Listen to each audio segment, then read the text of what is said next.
running through my mind all day, waiting for her show to play. Turn your radio on, she's gonna play your favorite song. This is Operation Growth, where we help people to grow through what they go through. And we are joined today by Doug Poynter, who is with Better Dog Behavior Now, which don't we all want our dogs to behave better, like immediately, and stop doing whatever it is that they're doing that is a problem because we love them so much. And so Doug is about to start a great podcast about the work that he does and is also expanding his business. And so I'm really happy that he is here to talk to us about dog behavior and how it links to our behaviors, those of us who own dogs. And I confided in him that I had a dog. My grandmother actually gave me a dog, and that dog was not allowed to come to my house when I was a kid. And so I used to visit it at my grandmother's house, and subsequently have not gotten a dog again because I just don't know if I can take care of the dog. So Doug is most probably going to give me help in being able to figure that out. But welcome, Doug, to the Operation Growth Show. It's a pleasure to have you. Thank you. I'm very happy to be here. So what got you into dog behavior and coaching dogs and dog owners? Well, a very similar story to yours. When I was a kid, I couldn't have a dog because I had allergies. And nobody knew back then that dogs actually help kids get over their allergies. If we had known that, we would have probably kept the dog. But my dogs were the neighborhood dogs, and I always wanted a dog growing up. And it wasn't until I became an adult that I got my first dog. And I had always trained somebody or something. I spent 7 or 8 years teaching people how to play tennis. In the corporate world, I was a sales trainer. And so when I got my dog and had a behavior problem with my dog, he growled at me over a bone. This sweet dog just had this vicious growl coming out of him when I walked near him and he was chewing a bone. I went, I got to figure that one out. So I did. This was 25 years ago. I did all kinds of studying, paid mostly close attention to William Campbell's work. He wrote a breakthrough textbook in 1972 called Behavior Problems in Dogs. And so in studying that, I realized that I caused the problem. I've been doing this for a long time, and people will talk to me about the behavior problems they have with their dogs. And I always say, I've yet to see a canine behavior problem that was really a canine problem.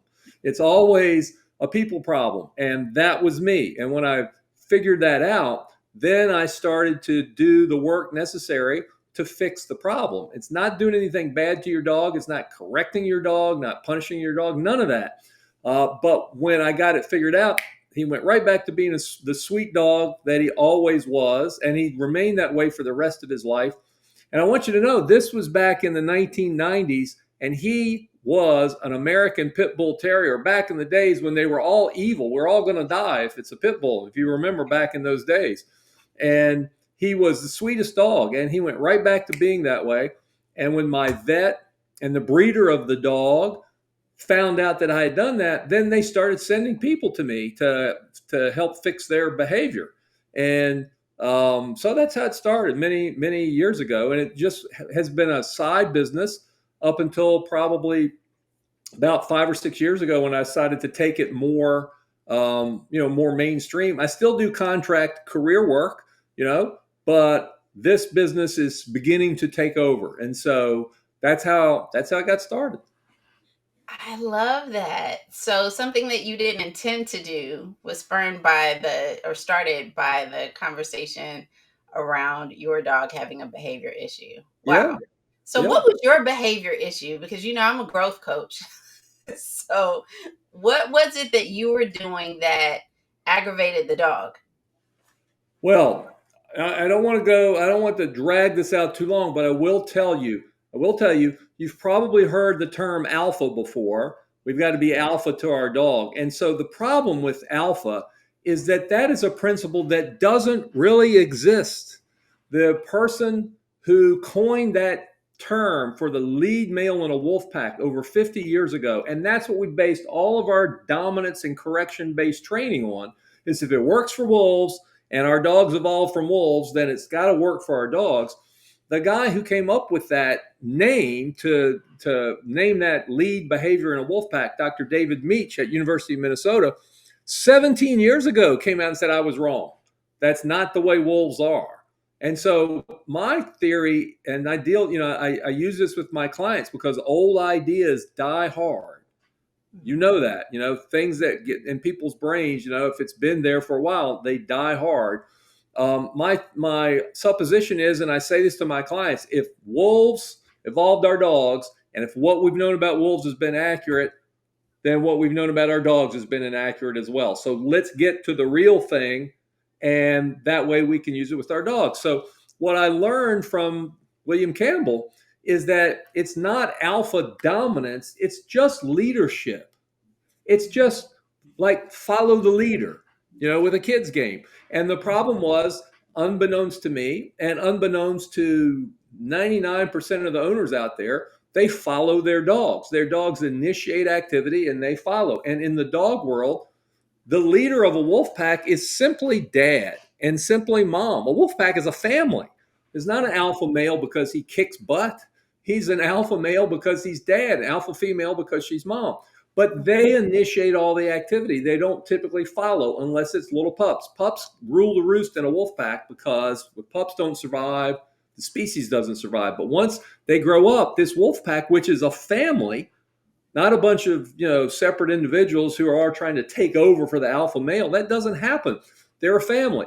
Dr. Meach discovered all of this with his studies on Ellesmere Island. And so when I began to see what I was doing with my dog, I was following him. When he wanted to go out, he would come to me and tell me he wanted to go out. All right, I'll take you out. When he wanted to be petted, he came to me and said he wanted to be petted. I petted him. And so I essentially put him in the driver's seat of the car, if that makes sense. And then what happened is on that particular day, that bone was something that he really wanted, and he growled at me, back off, this is my bone. And my first response was to do, because I didn't know this stuff, was to do the stuff we all do wrong, which is give him a little whap, don't do that. And then he growled at me, and then he was afraid of me. And that didn't feel right, And so I started doing the studying, and I started to see what's really true. I realized it's just simply that I have been allowing him to, determine the activities of the house. And so I didn't have to do anything bad to him. I didn't have to correct him. I didn't have to yell at him. I didn't have to do anything. I just provided him attention when he did a little work for me. I'd ask him to come to me and sit, and then he got loved on. And so now he's following me. And when he had to go out and go to the bathroom, when we got to the door, I would ask him to sit. He would sit, and I'd take him outside. Now he's going out because I asked him to sit. He's following me. Changed it like that. And so, sometimes we have long-standing behavior problems with dogs that need behavior modification to fix. And I always tell my clients, I said, what I'm giving you now might not fix it, but it'll make it easier to fix when we meet. And I've talked my way out of some sessions. I've had clients who canceled the session with me because they said, we don't need you. What you told us to do worked. Now we don't need you to come out here. So, I'll chalk that up to a victory. It is a victory because then they'll refer you and come back and back and back with other pets. Exactly. Potentially. So that's wonderful. So what is the issue that most of your clients have? Is it an issue similar to yours, or is it something else that comes up for their dogs? Oh, I've got everything. I have dogs with separation anxiety. I have dogs with fear. I have dogs who are, wound up and excited and they can't control themselves. I have dogs who are aggressive with other dogs, dogs who are aggressive with people. I've got one client, just as an example of what typically happens. She's got a little hound dog that's bitten people. And when she brought her out, she said, when I bring her out and see you on the leash, she's going to go berserk. I went, that's okay. And so she brought her out, and true to her word, she's up on her hind legs. Her lips are curled back. She's screaming, barking. She wants to rip my face off. And in about, 5-10 minutes, she was seated with her tail wagging and wiggling. Never did a correction on her, never did any of the standard stuff that you're supposed to do, pop her with the leash, yell at her, nothing like that. And so I get those kinds of things all the time. Now, I will tell you the biggest problem. The biggest problem is people who don't do the work after We do the work. When I have clients who do the work between sessions, we got great success. And that's one of the things that's, well, you're in a business, in a training business. If people don't do the work, no matter how much they learn, it's not gonna work successfully. Absolutely. Oh my gosh. So you are actually coaching people I as am. you're coaching their pets. So Oh, the very little do I do with the pet. The dog gets it like that. It's not the dog. It's the person. I love it. So the people are who you are really helping in the long run. And so whatever they are giving you, paying you to help their dog is really in essence helping them. Exactly. And here's, I have a little bit of an advantage doing this, in that a lot of times, not all the time, but a lot of times people who do what I do get along with the animals a whole lot better than they get along with people. And I have to admit, sometimes I think I might get along with animals a lot better with people than people as well. But I've spent 25 years coaching people, either in sports or in corporate. So I tend to have the ability to describe it in a way that somebody understands. I'll give you an example. I have a client who could not understand why, when his dog growled at another dog and he popped him with the leash and corrected him with the leash, why that didn't make it stop. Why is it getting worse? I went, well, it's an association. When he sees another dog, he already wasn't all that happy. That's what we need to work on with behavior modification. But I said, you're making it worse. And he said, what do you mean? I said, well, he sees another dog, he's not happy, then he gets pain. The association is, I hate other dogs. And he just couldn't see it. I said, well, let me ask you a question. I said, have you ever had a really good meal and then, like, less than an hour later, you got a stomach flu? And he goes, oh, yeah. And I said, and you don't want to ever eat that food again? And he said, yeah. I went, that's a negative association. He went, oh, I see it. So, I think my training in corporate America and in sports helps me be able to describe the situation to the owner, because it's the owner that I've got to change. The dog changes like that. So do you like working with owners? Like is that the draw for you? Is that you get to work with pets, because with dogs in particular, because you like dogs, but you still get to coach people? Yeah, and I coach people in my career work as well. So I have people that I do career work with who don't have any idea that what I do with dogs, and then I have folks that I work with them and their dogs. But it is coaching the people. Now I've got to do work with the dog. Don't get me wrong. I've got to do work with the dog, and I like training the dogs. I've trained a couple dogs that I had in protection work and in scent work, tracking. And my dog that I've got now, she goes out and finds scents in my backyard. I have fun doing all that stuff. But just standard obedience, puppy class, sit, lay down, I can't. Nah. I have people who say to me, do you want to do a puppy class? I go, no, that's not what I like to do. That bores me. I like to do the more exciting stuff, which is like fixing those behavior problems. That's not so much about training with the dog. That's behavior modification. The training is the person, to have the person do the work, and to show the person what it is that he or she needs to do. That I really, I have some clients that are down in the Virginia Beach area here in Virginia, and they had a pit bull named Butter, which is a great name for a dog. And Butter's issue was he would listen to nobody. He was a nice dog. He would listen to nobody. He would drag them all over the place. And so they brought him out, and he's dragging them to me. And I said, would you hand me the leash, please? So they hand me the leash, and the dog stops. And then I rewarded him for that. And my client, the lady, just went, that's never happened before. And I went, well, I'm not doing what you're doing. She went, what do you mean? I said, you're pulling on the leash, so he's pulling back. I said, when you handed him to me, I didn't pull on the leash. And he just stopped. And so those are the kinds of things, when I see somebody from the human perspective, when I see them light up and I go, do you think you can do that? And they go, yeah. And I go, all right. That I have fun with that. I love that. So what got you into coaching and education in the first place? What was your aha about that being your lane? I don't know. I used to, when we played youth football, I used to coach my brother and his football teammates that were 2 years younger than me. Just, I don't know what it is. It's in my blood, I guess. There's usually a screw loose with somebody who's a coach. So maybe I had that coach screw a little loose. So Not the screw loose. But I love the fact that you're continuing to do it regardless of where you are, and sometimes do the coaching regardless of where yeah. you are. And sometimes I hear people talk about their passion and their purpose, what they feel like they're called to do, and they're just not able to figure out how to do it and make a living at it.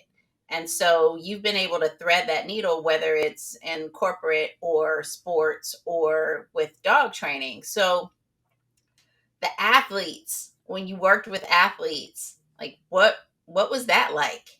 I was teaching people how to play tennis, and what happened was is that I was still learning how to play tennis when I talked my way into the tennis teaching job. And I went, I can do this because I can teach people stuff, and so I ended up doing pretty well at it. And it was just wanting to stop. This is right out of college. It was wanting to stop sitting behind the desk and giving people towels and lockers for their locker. That's what precipitated that. And so I just said to the owner of the club, I can teach better than that guy. And he went, oh, yeah, well, you're going to have to prove that to me. So the next day I had to go give him a tennis lesson. This guy was a ranked guy in the state in tennis. And he picked up a tennis racket with his left hand. He's right-handed. He said, teach me tennis. So I went, okay. So I gave him a lesson. When I got done, he went, well, you are better. He said, I can understand what you're saying to me. He goes, no one can understand him. And he goes, he can't explain it in a clear fashion. He said, you can. And he said, when he goes off on tour, he said, you can have the job. So that's how I got it. I mean, I think in order to be a good teacher, you've got to be able to step into somebody else's shoes, I think, and be able to see it or attempt to see it from their perspective so that you can give them something that they can use. And I believe you've got to be able to use metaphors. You've got to be able to say, it's like this. And when you say it's like this, you're giving them something that they know how to do so that they can go, oh, I know how to do that. If I can apply that to this, And so I seem to have the ability to do that somehow or another. Well, it's most probably the reason why I know you in the first place, because I think I've only been in one setting with you in person. And then we've engaged via social media, and you are always complimentary, supportive, connecting with people in a way that makes them feel like you see them and you see what it is that their value is. And so I'm sure that has helped you in coaching. But I'm still curious, because I don't know if you're giving it to me yet. Like, the art of coaching, like what drew me to coaching was this ability to help people. Mm-hmm. And for you, like personally, what is that for you?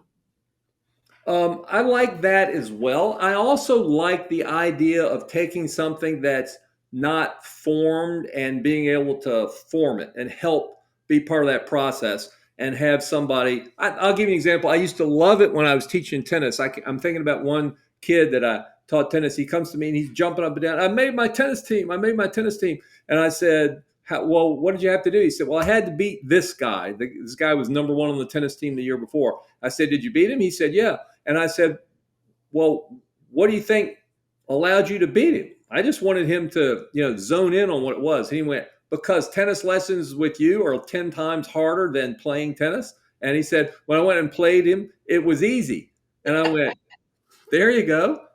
That's the work. And, I'll tell my clients, owners of dogs, I'll go, this exercise that we're about to do. And they'll go, yeah. I'll go, I'm a pain in the butt doing this exercise. I said, just want to let you know so you don't get mad at me. I'm going to be saying, do it now, do it now, do it now, do it now, because I know the effort that it takes and to get it done. And when I see them be a little frustrated, but then I get them to do it, and all of a sudden they see the dog respond and they go, oh, wow. I get my jollies out of that. So who coaches you? Nobody really. I tell you what I do. I do a lot of self-study. I Okay. do. I do a lot of self-study. I go, and if you were to see all the books, I got books piled up in this house. I read all the stuff I can read on the type of dog training that I do. I do marker training. So Karen Pryor, I belong to a group. Grisha Stewart has now. It's all people who work with behavior modification. In life, I am reading everything that's like spiritually oriented. I will tell you something. There is something around working with dogs that is highly spiritual. You Mm. know, I think I don't want to try to take you off on a tangent, but I'll promise you I'll get it back to the dogs really quick. I think that what we're seeing in the world right now is the reaction of the world to a boatload of dysfunctional male energy. And the male energy, I told a coaching client of mine, I said, when you look at what's going on in the world today, when stuff is broken, people are hurt, property is destroyed, people are killed, it's us doing it. And he goes, what do you mean us? I went, men. And he went, you're right. I went, of course I'm right. You can't deny it. I said, if women do it, there's so few of them doing it that we all know who they are. But you can go to any street corner in the world on a big city on a Friday or Saturday night and see us doing heinous things to people. And I said, it's us. And that's the same thing with the dogs. I tell my clients that, especially when I have a couple, I'll say to the wife or the girlfriend, I'm about to talk to your husband right now. Are you okay? And they go, all right, I just hang tight. And I'll say to the husband, we guys can be idiots. And I have yet to have anybody tell me no. And the guy will always go, and I go, it's testosterone. It's an angel. It's the fountain of youth on one hand, and it's the devil on another. We get irritated and we want to fight. And I said, and we think the dog just needs to get our foot in his butt. And that's not what it is. That's not what's going to fix it. And then I'll say to the wife, now on this side, it's like, oh, I love him. I just love him. I said, you're not going to love it out of him. You're actually going to reinforce the bad behavior. Mm-hmm. There's something in the middle, and it's behavior modification. But this overwhelming force, which comes from that alpha complex, okay, and we think we got to be that way in the world. We see it. I see it in my business quite a bit, and I'm for stopping that. I am in agreement with you from the perspective of having men and women work together and having those energies, whether you have more of a masculine energy as a woman or a feminine energy as a man, being able to bring those energies together in service of the whole. And so balance. Yes, it's all about balance. And a lot of times we have too much of one or too much of the other that keep us from being successful. So thank you for that. That's super helpful. I love that. So how do male and female pets act differently based on their energy, or are they balanced in a way that we're not? Sometimes they do, sometimes they don't. My dog right now is a female, and she's a whole lot sweeter than my male dogs were. She also takes longer to go to the bathroom. She's got to find the exact right spot. I said to a female friend of mine, I said, I don't know what it is. She's got to find the exact right spot. She went, that's a female thing. I went, okay, all right, whatever you say. My male dogs would just, go anywhere, but they tend to be a little softer, but she's very protective of the house. I think animals are more balanced than us anyway. Mm-hmm. We've kind of lost touch with that. And that's what's helpful when you deal with your dog and you learn how to train your dog. Anybody who would mistreat a dog is really missing out. You know what dog spelled backwards is, right? So, God. Yeah. So they're a gift. What is the indicator that people just should not have dogs?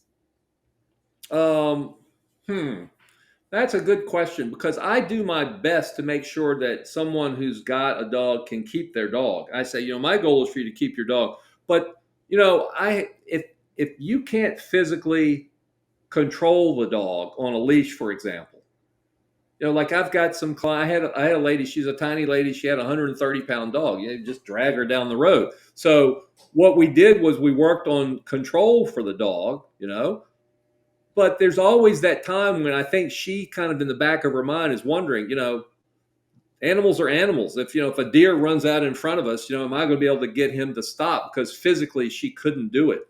The other thing is that if you got real anger issues and you like to, abuse things, then you shouldn't have a dog. But, we know that. I think dogs are great for just about anybody. I think they are too. And so, what I'm going to use this segment as justification for is why I should have a dog now in life. Go get a dog, and I'm happy to help you.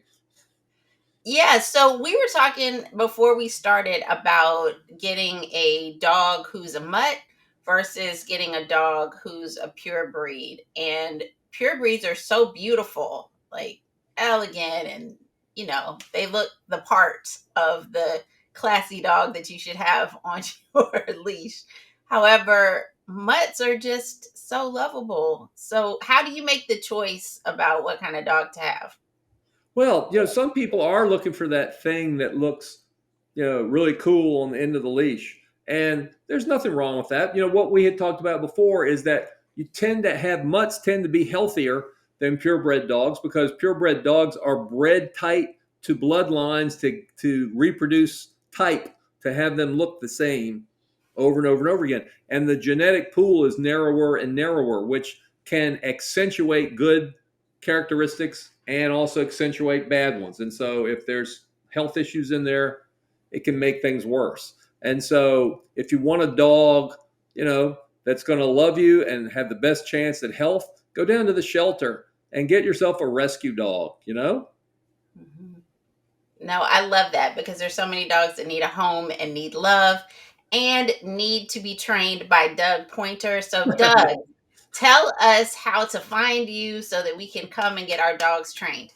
Well, first of all, I'm in Virginia. And so working with people face to face has got to be in Virginia. But I do have a website called Better Dog Behavior Now, www.betterdogbehaviornow. And I do work with people over Zoom. I've had clients in Nicaragua, I've had clients in Southern California. And so there's lots of stuff that we can do by Zoom. If your dog has separation anxiety, which is the COVID dog today, that's the result of COVID. If your dog has separation anxiety, it's better if you work with somebody over Zoom because you don't need to have another person in the house with the exercises that you do for separation anxiety. By the way, separation anxiety is the solution to it is easy. The execution of it is a pain in the neck. But I've walked lots of people through it and I had a client in Atlanta with a dog who she couldn't leave the room. And by the time we got to the end of the session, she was going outside of her apartment and coming back, and the dog was just laying on the floor. She was like, oh my God, that's never happened. And so, those exercises that you learn for separation anxiety are probably easier than, over Zoom than in person. I've worked with people who have dogs who bite and nip at people on Zoom, and we've been able to take care of that, and get that going. So Zoom is a way to do it. There's an intake form on my website. There's a freebie on my website about why your dog would have behavior problems. And so lots of ways to get in contact with me. Well, you've given them so many freebies just during this conversation today on what they could be looking for, how they can change their behavior in order to assist their dogs. And what I think is so phenomenal is when you're willing to give that information so freely, people come to you. And you're just that guy, Doug. So I'm sure that the people who watch this will want to work with Doug. And just so you know, I know Doug personally. He's a great guy. He will do great with your pets. So, Doug, is there anything that you want people to know? Yeah. The key to success here is to understand that you are a benevolent leader. You're not the iron fist. You are a leader that your dog would love to follow. And if you've got a behavior problem, the first step to getting control is to be that leader. So I'm going to give you a really quick hint here. One of the things that you can do is you can do what's called have your dog earn her affection. When she comes up and she wants love and affection, she nudges your hand with her nose, or she paws at you, or she drops a toy in front of you, or rubs up against you, or barks because she's got to go out. It's fine to give them love, but ask them to do a little bit of work first. Ask them to sit, ask them to lay down, or back up and ask them to come to you. Don't ever go to them. And If you can start doing that, and then your dog starts to follow you, you start to see you're getting some more attention, more response from your dog. And people will ask me, well, I tried that. I told my dog to sit and she wouldn't sit. I said, okay, then what you do is you go an hour and ignore your dog for an hour, withhold attention for an hour, just an hour, and then come back and ask it again. And when the dog sits, now we're starting to make some progress. Does that make sense? That is great. I Can I think give you one more thing? yes, because I think we should do these things with people. Let's go. Can I give you one more thing? All right, here's one more thing that you got to keep in mind. A lot of people forget this. And I always ask my clients, would you agree with me that any behavior that's rewarded is going to be repeated? And they go, yes. And I had a guy say to me, yes, any good behavior that's rewarded is going to be repeated. I went, that's not what I said. And he said, what do you mean? I said, any behavior. He said, well, what are you talking about? And I said, well, how about the guy who's out there with his dog and his dog is barking at somebody and he goes, it's okay, he's our friend. I said, you think your dog is an expert in the English language? But he hears that voice and it sounds nice. And that says, whatever I'm doing right now, keep doing it. Does that make sense? Toddlers. I just feel like this is important for children. It probably is. Hey, one of my training mentors from way back who helped me learn protection work, when she had a child, she said, I had the happiest child on the planet because I used to have 8 dogs, and I know. And she said, my child is the happy camper because whenever he giggles, I'm picking him up and I'm giving him attention. And if he cries, I make sure that he's okay, but I don't give an overwhelming amount of attention when he's whiny. And she goes, he's like very well adjusted. There you have it, folks. Better dog behavior starts with your children. Right. No, better dog behavior starts with you and how you interact and engage with your dog. So if you need support in helping your dog to have a better life at home with you, deal with COVID, anxiety, separation disorders, all of the things that come with your wonderful dog, Doug Poynter is the person to call. Go to his website, reach out to him. I'm sure that there will be wonderful tips at the other end that will help you and your pet to have a successful life moving forward and coach you, because we're all about growth here. We want you to grow, whether it's through your dog or on your own. And so thank you, Doug. We appreciate you for joining us. And thank you all for joining us here on the Operation Growth Show. I asked God to grow, and my grandmother wouldn't give me my dog. However, he said, here you go. And Doug came and told me how I can get a dog from my husband so that I can have one. Right. And so we both hope that our growth helps you. This is Brandi Richard Thompson signing off for now. We'll see you next week on the Operation Growth Show.